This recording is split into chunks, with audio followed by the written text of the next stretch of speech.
Imagine you're a caveman. Several people go into your tribe as you're hanging out at night around a campfire and they say, hey, do you mind if we actually stay the night in your cave? And you decide, based off the way they act and the way they feel and your vibe from them, if you're gonna let them stay the night. And that is considered what is called the sharing economy, which has been around for hundreds of thousands of years. Yes, that is true. Your family was cavemen, and yes, they did wander from one cave to another as they were traveling across the US or the world. But we are now in the 21st century and sharing economy is still around. Think Airbnb. But the biggest problem with all this is Airbnb is lacking one of the most basic principles, and that is background checks.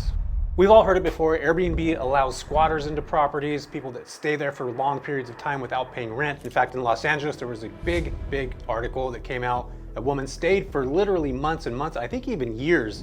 You might call it a house guest nightmare. A woman rented out a guest home in one of LA's poshest neighborhoods, but refuses to leave. Repairs the guest house needed 4 months in caused the initial animosity, which led Jovanovic to extend the tenant's stay beyond her Airbnb reservation.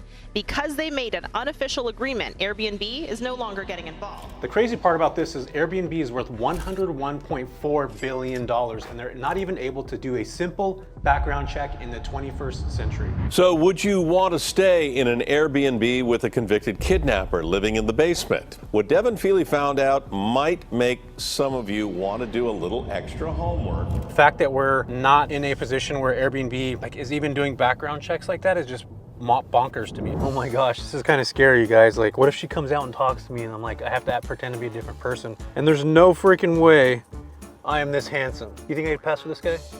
Definitely. She's full of crap. If I do this, look. So I've created 4 accounts with one ID, and all those accounts have different names on them, but they have the same exact ID. So I'm gonna see if we could book a property with those fake accounts and see if we can find a solution for this problem. All right, I'm gonna go ahead and start opening up these accounts, and this is going to be Airbnb. We're making 4 different accounts, which I already did. All right, so I just was able to successfully log in one of these accounts. So I did provide my fake name, the last 3 letters of my last name. I did provide my phone number, I provided my email, and you see right here where it says government ID included, I added a government ID in there as well. So government ID is in here. It's my personal name, and I have a different photo in here, which is not mine. And now we're gonna go see if we can book a property. All right, so we went over to Airbnb. I went ahead and booked a property here, and I used a different ID. If you see this right here, or excuse me, I used the same ID with a different name. So if you can see here, there's a different dude because I used a different photo. But the goal here is we're trying to see if Airbnb is actually gonna allow us to book with somebody. So let's see if Paula responded back. Still waiting for her. She is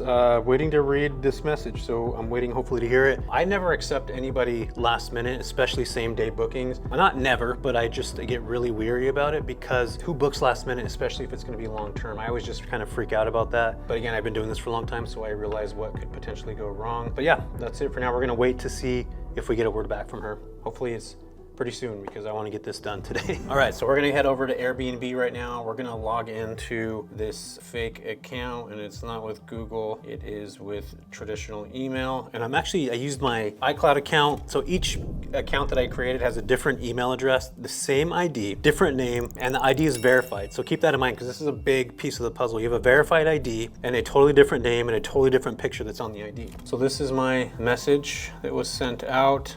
Look at this.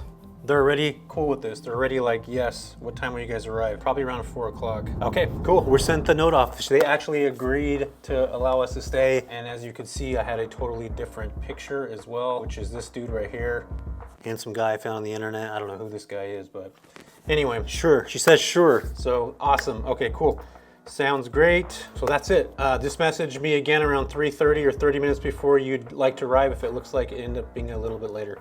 Perfect. All right, so she's agreed to it. We are gonna be checking in around 4 p.m. Pacific Standard Time. This is exciting because this is exactly how a squatter will stay at your property without Airbnb giving 2 flying if your property is booked. It doesn't matter, they don't care. I mean, this is exactly, we're in the 21st century. Freaking wild, dude. Anyway, we're gonna be going to Paula's house, not to thrash it, not to squat, but to see if this actually works. All right, so we're getting ready to jam out of here. I'm getting all my gear together because obviously I'm gonna be recording there.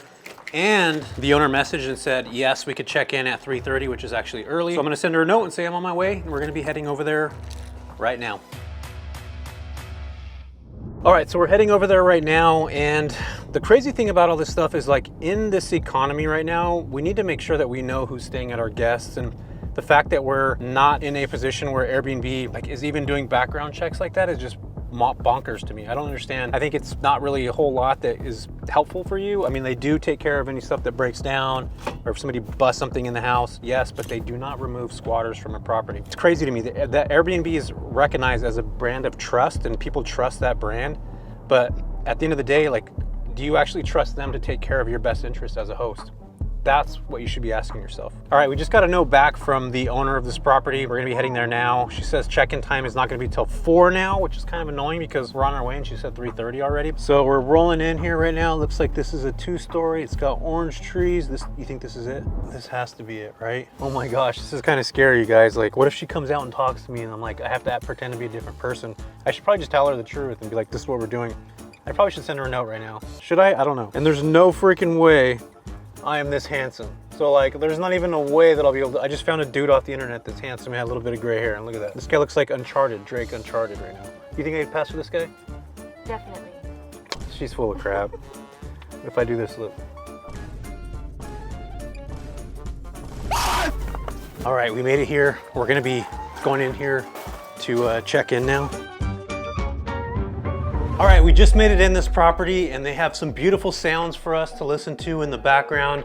And if you guys look at this place, it's like, I rented it because it looks like it'd be a cool space to, I mean, there's plants here, there's all kinds of cool stuff. I really dig this place. It looks and feels like a little boho kind of property. It smells weird in here though, but pretty freaking cool. So you guys, we booked this property with a fake name, fake ID, not fake ID, sorry.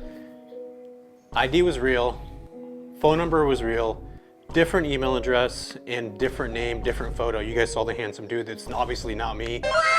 So this is how crazy it is to like literally book another property through Airbnb. So let's take a look at this place and see what's going on here. It's got a cool little like hangout area here. It's got some lush green trees, which is really pretty. Like, these are freaking awesome. So we got these cool little things right here. It looks really sweet back here. These lights.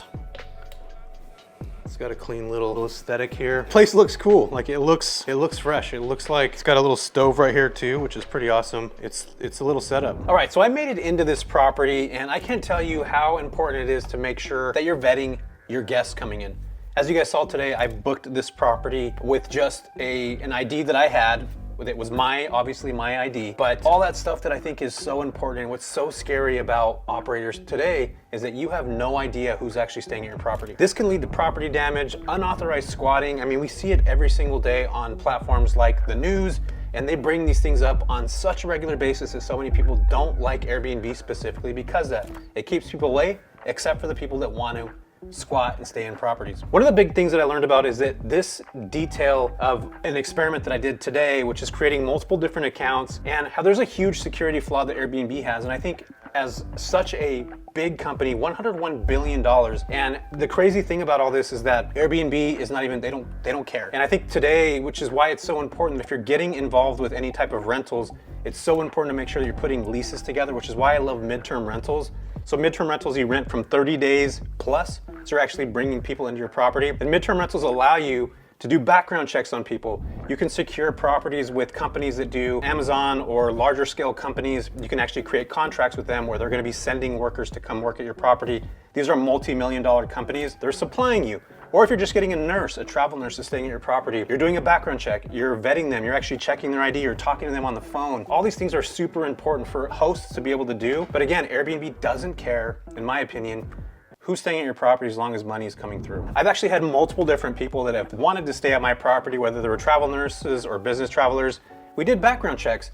And I can't tell you how many times I had somebody that came up as a pedophile, or multiple different people that had evictions on their profiles. And imagine actually having somebody like that stay at your property unknowingly because a large company that's worth $101 billion doesn't do a simple freaking background check. And in most states, if you stay for more than 29 days, you actually will become a tenant in a property. And once you are in a place like New York or California, how impossible is it to get a tenant out if they've been there for more than 30 days? Especially in the Bay Area over where I live, it's almost impossible to get people out of properties. And we've seen this all the time in Los Angeles, New York, all these big markets where people will literally stay at a property, not pay rent, not pay the mortgage, and let the landlord sit there because they have the right, they have the ability, they have tenant rights, which again, is mind-boggling to me that somebody can just stay in a property and you can't just evict them right away. And again, this is one of the reasons why I love midterm rentals, because you do have the ability to vet every single person before they stay. And most importantly, you're gonna background check everybody. Most of these people that are staying for 30 days or more, they're on assignment, they're working, they're business travelers, they're nurses, they are temporary families that have lost their home due to a fire or flood. So they actually have somewhere to go back to. They don't wanna stay in your property. They don't wanna live there forever. They just wanna be able to be there while their house is being fixed or while they're on assignment. And this is another reason why I love midterm rentals so much, because you do have the ability to grow a really amazing business by connecting with other people in the space, whether it's an insurance company, a temporary housing company, Google, Facebook, any of these big companies that have a lot of employees that come stay at properties. This is exactly how you build a lucrative business, by connecting with them, or again, making sure that you're doing a simple thing like just running a background check, which Airbnb fails to do on a regular basis, and I still don't get it. If you're ready to take control or protect your investment, check out my mentorship or masterclass, where I teach people just like you how to secure tenants that are gonna stay for longer periods of time and that you're able to background check. And most importantly, I teach you the step-by-step approach to be able to connect with businesses and companies so you can get longer term bookings that aren't just 30 days. We're talking about 6 months, 9 months, a year, or even 2 years. And that's one of the greatest things about getting in the midterm rental space, is that you get to create opportunities for yourself by leveraging these businesses and companies and not relying on Airbnb. Because if you think about it, when you're just listing your property on Airbnb, you're just an employee of Brian Chesky. If Airbnb disappeared tomorrow, you have nothing to show for it, which is why I love building my own business. And let's face it, Airbnb is an actual legitimate business. In my opinion, it's not. You're just listing on a platform waiting to get booked. I'm actually proactive. I'm actually going after companies, and I want to create my own Rolodex, and I'm building my own house on my own land, so I don't have to rely on anybody else for that. What's your biggest concern with using platforms like Airbnb for rental properties? Comment below. I read every reply. I would love to hear from you guys. Don't miss out on the next insider tips. Make sure to hit that like and subscribe button. I'm glad you guys showed up today. And what's your thoughts? Are you gonna be using Airbnb? Are you gonna background check people more often? I'd love to know. Tell me all about it.